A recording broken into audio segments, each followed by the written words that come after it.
Herkese merhaba arkadaşlar, kanalıma hoş geldiniz. Bugün sizlerle keşfettiğim harika bir model çalışacağız. Ben bu modeli yapa söke buldum.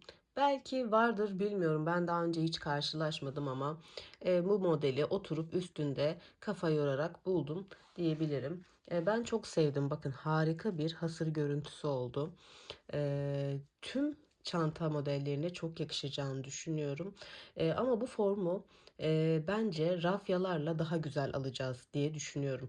Katip belki bu hasır görüntüyü vermeyebilir. Onunla da deneyeceğim ama rafyayla daha güzel oldu.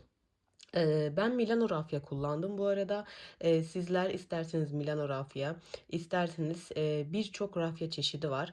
Hem daha yumuşak, daha sert bir sürü form da var. İstediğiniz rafyayla bu formu yakalamak için çalışabilirsiniz. Hemen şöyle size ölçülerini vereyim. Enin uzunluğu 42 santim, boyun uzunluğu da tam 70 santim oldu. Çantamı bu şekilde ikiye katlayarak yapacağım. Sizlere daha az ölçüde göstermeye çalışacağım. Şimdi ben bunu toplamda 140 zincirle başladım. 141. zinciri de dönüş için kullandım. Bu modeli yakalamak için çift sayıya ihtiyacımız var. Yani toplamda 140 tane ilmeğim olmak zorunda. Ben 141 tane zincir çektim. 141.yi dönüş için kullandım ve elimde 140 tane zincir kaldı. Hepsine birer tane batarak çift ilmek yakaladım. Çift olmak zorunda, yoksa bu modeli tutturamıyoruz arkadaşlar. Dönüşlerde de mutlaka bir zincir çekiyoruz. Hemen modelimin yapılışına başlıyorum. Burada 140 tane zincir var farz edelim. Bu arada sardırmadan dinlerseniz tüm detaylarını öğrenmiş olursunuz arkadaşlar. 141 zincirle başlıyoruz. 141. zincire batmıyoruz. 140. zincire tersten tekli lobuna bu şekilde batıyoruz. Sadece sık iğne yapıyoruz bu sırada.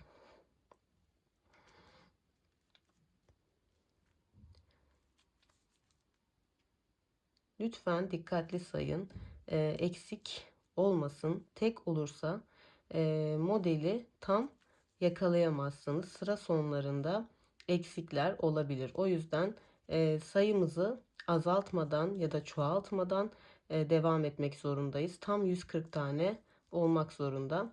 Yani sizler çantayı daha küçük yapmak isterseniz bu sayıyı çift olarak tabii ki düşürebilirsiniz, ya da daha büyük bir boy çanta isterseniz yine zincir sayısını çift şekilde arttırabilirsiniz. Bu şekilde sıra sonuna kadar sık iğne yapıp geliyorum. Evet, sıramın sonuna geldim. Sonuncu zincirimin de tek lobuna bu şekilde batıyorum. Hemen bir zincir çekip, bakın bitti, bir zincir çekip dönüyorum. Dönerken mutlaka bir zincir çekmeyi unutmayın. Eksilme artırma olmaması için. Şimdi ilmeğimin çift olduğundan eminim, 140 tane ilmeğim var diyorum. Normalde batmam gereken ilmek bu. Bunu atlıyorum. İkinci sık iğneme batıyorum ve bir sık iğne daha yapıyorum. Bu atladığım sık iğneye tekrar dönüyorum ve bu şekilde bir tane daha sık iğne yaparak burayı tamamlıyorum. Bakın, bir iki ilmeğim oldu. Hemen bir sonraki sık iğneme atlıyorum. İkinci sık iğneme batıyorum. Çok kolay ve keyifli bir model. Tekrar atladığım sık iğneme dönüyorum ve bir sık iğne daha yaparak modelimi oluşturuyorum. Modelimiz bu şekilde. Rafya ip olursa bu formu, hasır formunu yakalarız. İlk sık iğneme atlayıp ikinci sık iğneme bu şekilde battım. Tekrar döndüm. Atladığım sık iğneme de bir sık iğne daha yaparak modelimi oluşturmuş oluyorum. Bu şekilde. Sıra sonuna kadar bir sık iğne atlayıp ikinci sık iğneye batıyorum. Daha sonra dönüp atladığım sık iğneme de tekrar bir sık iğne yaparak modelimi oluşturmuş oluyorum. Normalde hasır modeli oluşturmak için birçok yöntem var ama o kadar karışık ve yorucu bir model ki, yani batacağınız yeri bile zor buluyorsunuz. Ben kurcalaya böyle bir model buldum. Dediğim gibi emin de değilim. Belki daha önce yapan mutlaka vardır ama ben hiçbir yerden ilham almadım. Bunu tamamen kendim uğraşa buldum. Bu şekilde sıra sonuna kadar aynı yapıyoruz. Bu arada hanımlar, ben bir video çekmek için günlerimi, bazen haftalarımı veriyorum. Çünkü burada video oluşturmak gerçekten çok zor.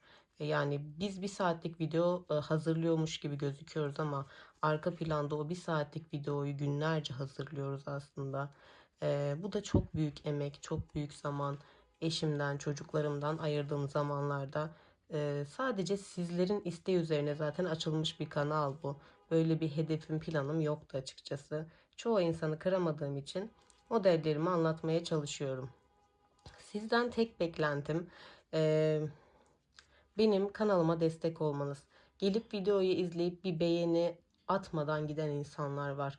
Yani burası da bizim ekmek kapımız ve size bir nebze faydamız oluyorsa istiyoruz ki güzel geri dönüşler alalım.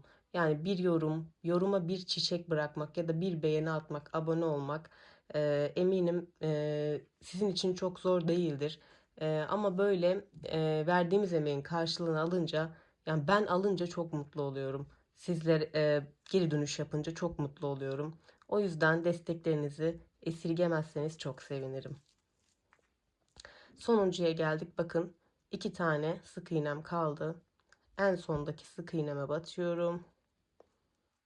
Daha sonra geri dönüp atladığım sık iğnemi de yaparak böyle sıramı tamamlıyorum. Sıramın sonunda bir zincir çekiyorum ve geri dönüyorum. Birinciye atlıyorum. Ah pardon. Bu ters sıram. Bir zincir çektim. Atlamadan tüm sık iğne tepelerine sık iğne yapıyorum.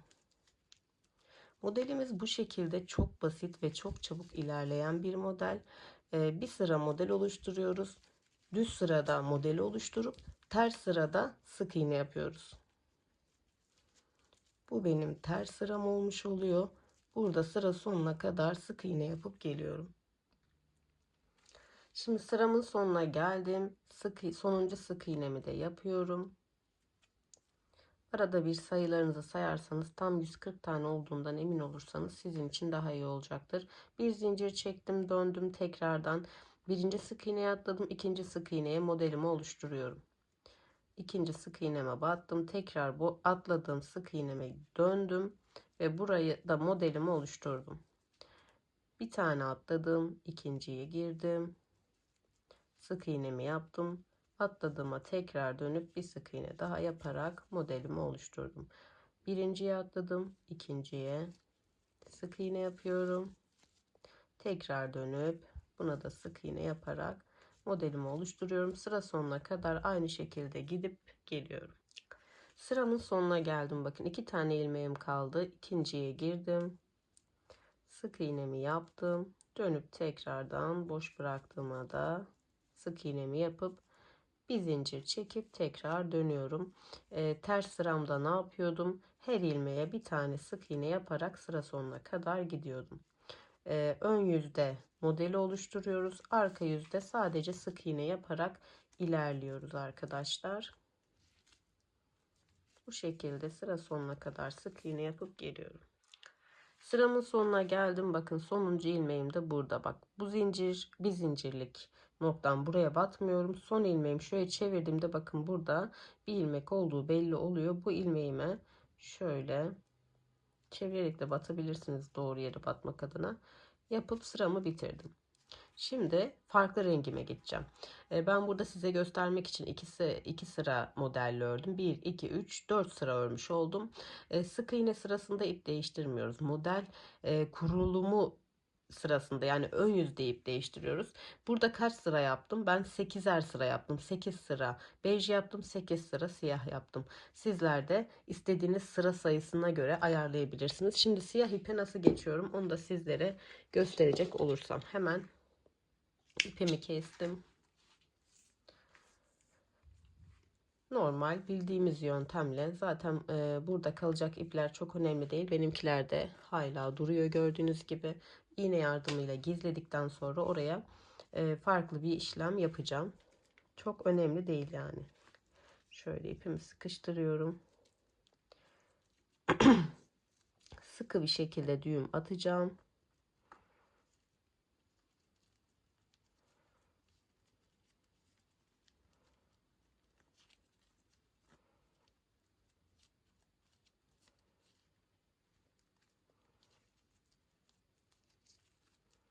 İki tane düğüm attım. Şimdi siyah ipime geçtim. Bu şekilde bir tane zincir çekiyorum. Dönüş için tekrar şöyle şunları yürütebilirsiniz. Daha sonra iğne yardımıyla da gizleyebilirsiniz.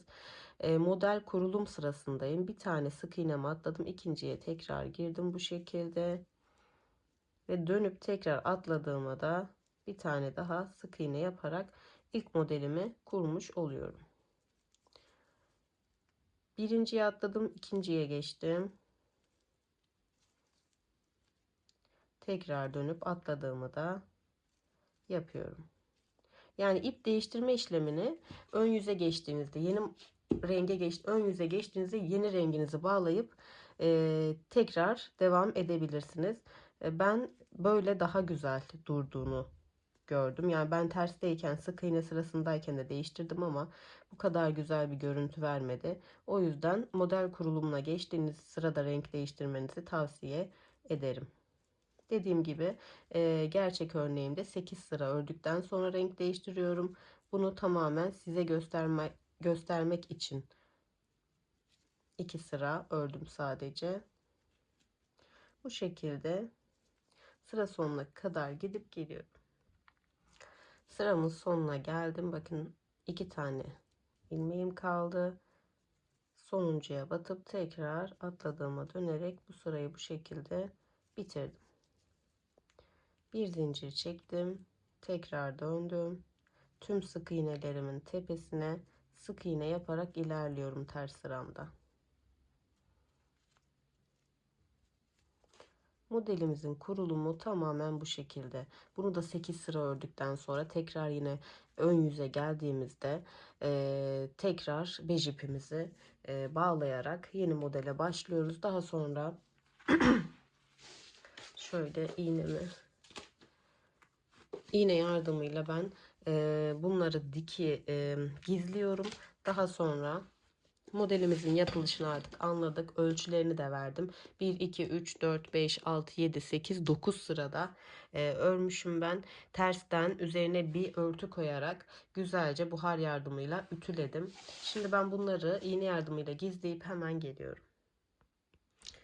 Evet arkadaşlar, şimdi burada çantamızın birleştirmesini yapacağız. Çantamızın birleştirmesini ön yüzden yapıyoruz. Şöyle krem rengiyle, hangi renkle yaptıysanız başlangıcınızı ya da bitişi o renkle devam edin. Şimdi ben bitirirken en son sık iğne sırasını yaptım. İpimi kestim. İplerimi böyle iğne yardımıyla gizledim ve bitirdim. Birleştirirken de şöyle ağız kısmından birleştirmenizi tavsiye ederim. Son ve ilk ilmekle şu şekilde biterken eşit bir şekilde birleştirmiş olalım diye. Yanlış girdim. Karşılıklı tam eşit denk gelmesi için. Böyle sık iğne tekniğiyle birleştireceğim. Evet, yanlış yerden girdiğim için ipte.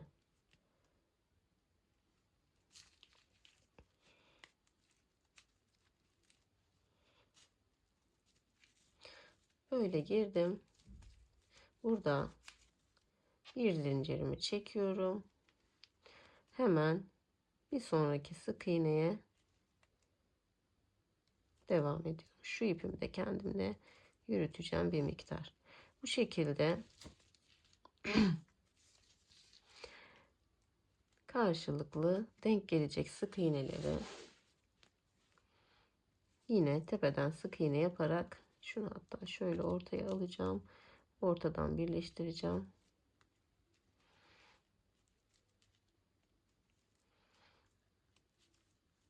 Bu şekilde sık iğne yaparak gidiyoruz.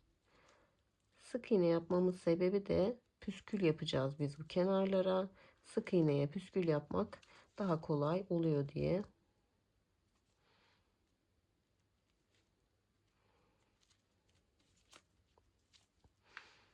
Normal sık iğne tekniğiyle sıra sonuna kadar karşılıklı ilmek atlamadan birleştirip geliyorum. Bakın bu şekilde.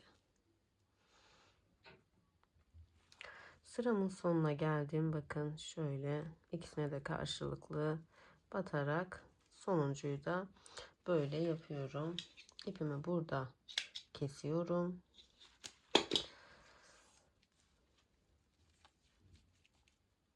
Bu şekilde içinden geçirerek sıkıştırıp iğne yardımıyla bunu içeriye alacağım. Yine şöyle bakın dikişimiz böyle oldu. Buralara püsküllerimiz gelecek. Şimdi karşıyı da aynı şekilde birleştirip geliyorum. Evet, şimdi çantamın her iki kenarını da bu şekilde birleştirdim. Şu detayı söylemeyi unutmuşum. Ben 3,5 milim tığ kullanıyorum ama siz ipinizin kalınlığına göre bu tığ numarasını değiştirebilirsiniz. Şimdi çantamın ağız kısmını yapacağım. Ama çantamın ağız kısmını 2 kat yapmak istiyorum. Siyah mı krem mi yapmak gerek, ona bir bakacağım. Sanki siyah yapsam ya da krem yapayım ya. Çantamın ağız kısmına krem renk gideceğim. Hemen ipimi 2 kat yapıp geliyorum. Şimdi 2 kat bu şekilde yaptım. Bunu şöyle bir zincirle sabitleyeceğim. Ağız kısmının kalın olmasını istiyorum çünkü. Şimdi çantamızın herhangi bir yerinden başlayabiliriz ama bence bu durumlarda köşe noktadan başlamak en güzeli olacaktır. Şimdi şöyle şuradan gireceğim.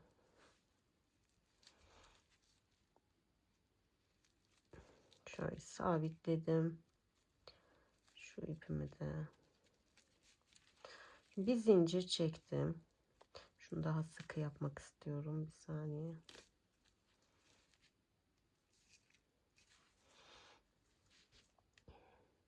Şöyle herhangi bir boşluktan giriyorum. Bakın şöyle boşluklardan girerek modelimizi oluşturacağız. Böyle bir zincir çektim.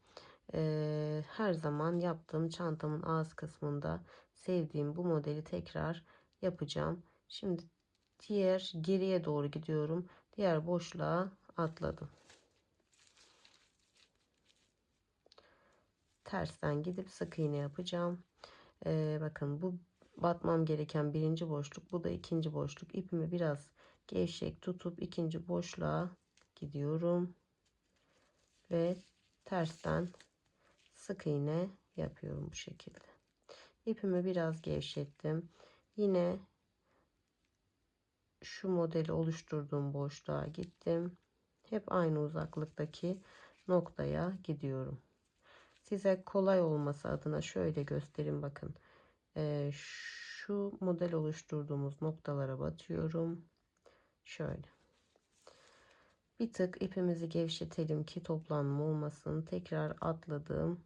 Bir sonraki boşluğa. Bu şekilde çıkardım ve sık iğnemi yaptım. Bir tık gevşettim. Şunu yürütmeyeceğim artık. Bu şekilde tersten sık iğnemi oluşturmuş oldum.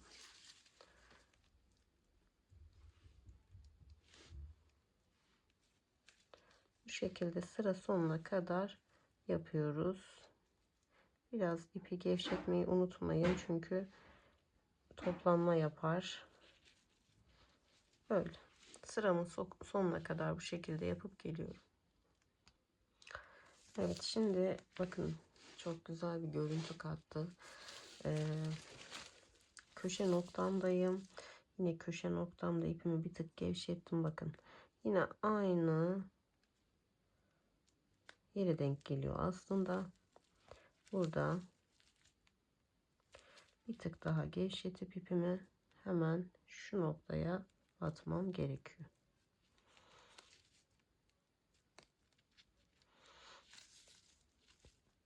Hemen bakın şu noktaya batacağım.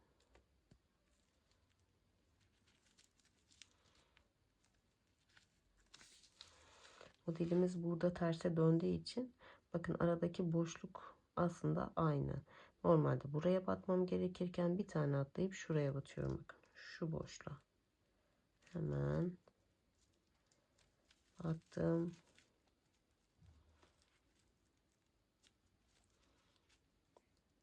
İpimi uzattım.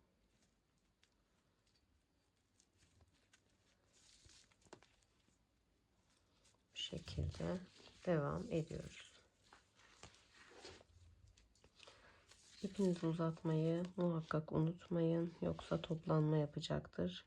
Kağıt ip gibi bunun esneme payı da çok yok açıkçası.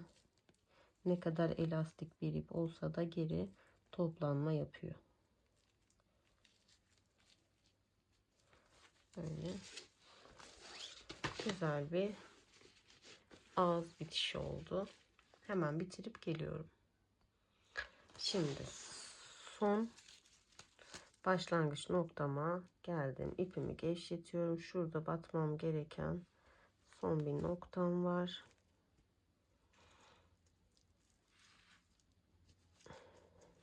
Bu şekilde ipimi gevşetip ilk başladığım bir zincirlik noktama da batarak artık bitiriyorum. İpimi kesip bu şekilde çıkartıp iğne yardımıyla da bu ipimi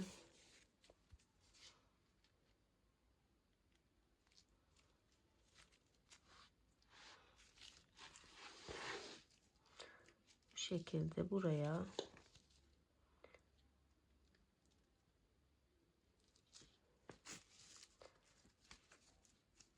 başlangıç noktası olmasın diye gizlemem gerekiyor. Şöyle. Böyle de ipimi içeriden bir iki noktadan girerek gizliyorum. Daha sonra püskül detayıyla geliyorum. Şimdi çantamın şöyle püskül detayına buradan da başlayabilirsiniz. Buradan da hiç sorun yok. 19 santimlik, bakın 19 santimlik ipler kestim. 2 tane. Şöyle tam ortadan da katladım. En baştaki sık iğnem bu şekilde girdim. Öne aldım.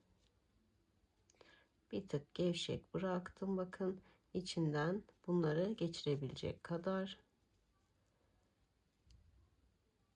Sonra bu şekilde sıkıştırdım. Daha sık olmasını isterseniz tek tek de çekebilirsiniz. Her sık iğneye böyle tek tek püsküller yapacağız. Şimdi hemen yanındaki sık iğneye bej rengimi yapacağım. Girdim. Tam ortadan tığıma yerleştirdim ve ön tarafa aldım. Halkamın içinden de bunları bu şekilde geçirdim.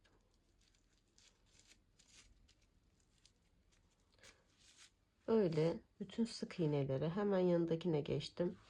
Püskül detayını yapmaya devam ediyoruz. Bunu daha fazla göstermeme gerek yok diye düşünüyorum. Çünkü çok kolay. Her bir sık iğnemize püsküllerimizi tek tek yerleştireceğiz. Ta ki bitiş noktasına kadar. Şöyle son bir tane daha göstereceğim.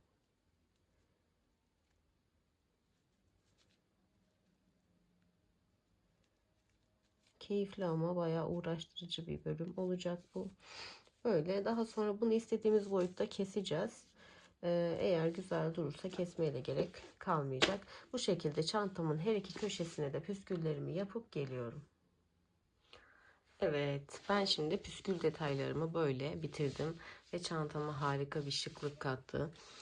Şöyle kısaca bir çantamın ölçüsünü verecek olursam püskül detayını içe katmadan tam 44 santim enim oldu. Boyum da tabandan itibaren 36 santim oldu. Bu şekilde size şunu da göstermek istiyorum. Astarımı da bu şekilde diktim. Şöyle ceplerimiz de var, 2 tane. Bu astarın birebir aynısının yapımı. Bakın tabanımız çok az olduğu için azıcık bir taban detayı koydum. Bu astarın aynısını yapmak isterseniz kanalımda videolarım kısmına tıklayıp orada 2 tane astar videom var. İkisi de zaten birbirine çok yakın olduğu için oradan bulup yapabilirsiniz. Onun dışında yine Örgü Çanta Butik Instagram'da onun gerçek deri sapını kullanacağım.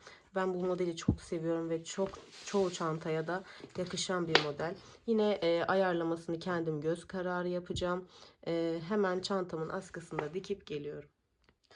Şimdi ben bir tane askımı bu şekilde diktim. Bakın bence çantayı gösteren en önemli detaylardan biri çantanın sapıdır.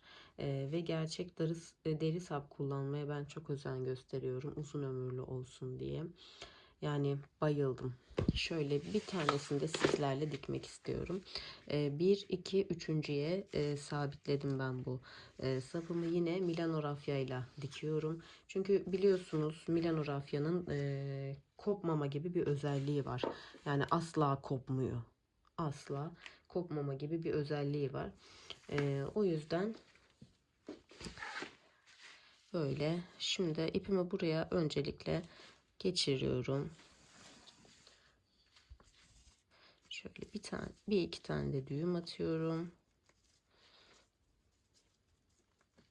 Ya bu Milano rafyaya bayılıyorum. Düğüm attığınızda bile orada bir sertlik asla oluşmuyor. Yumuşacık bir ip. Bu iğnemi öne alıyorum. Bu şekilde. Yine eşit olacak şekilde, bakın tam ortaya yaptım. Bitiş noktam aynı. Eşit olacak şekilde buradan derimden girdim.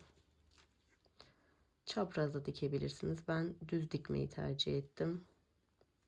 Şöyle. Her noktadan 2 kere geçiyorum. Daha tok bir duruş olsun istediğim için.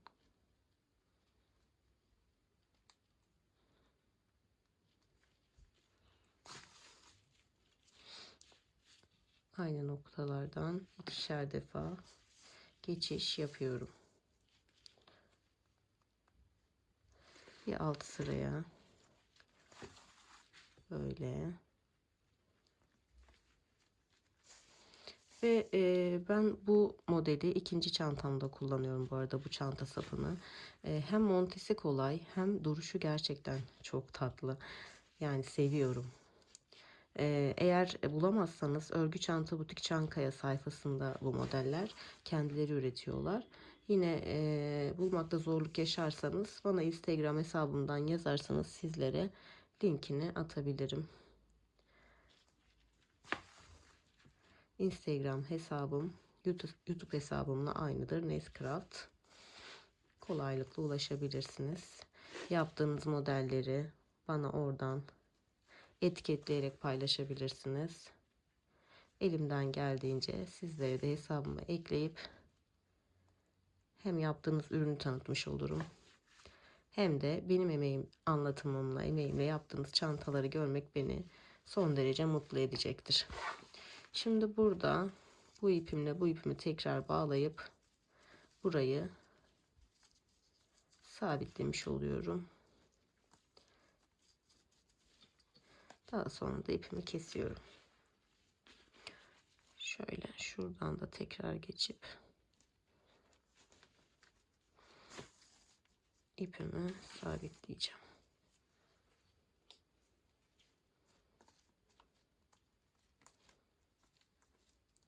Bu aşamadan çanta sapını diktikten sonra da astarınızı rahatlıkla dikebilirsiniz.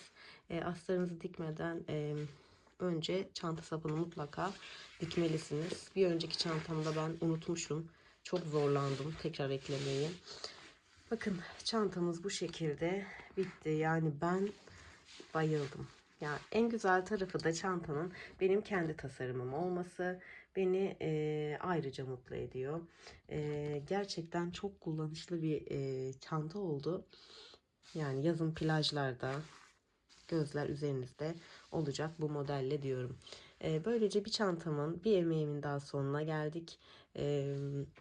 Destekleriniz, yorumlarınız benim için çok çok önemli arkadaşlar. Daha fazla kitleye ulaşabilmek için, bir sonraki projeyi daha büyük heyecanlarla birlikte çalışabilmek için istiyorum ki etkileşimim güzel olsun.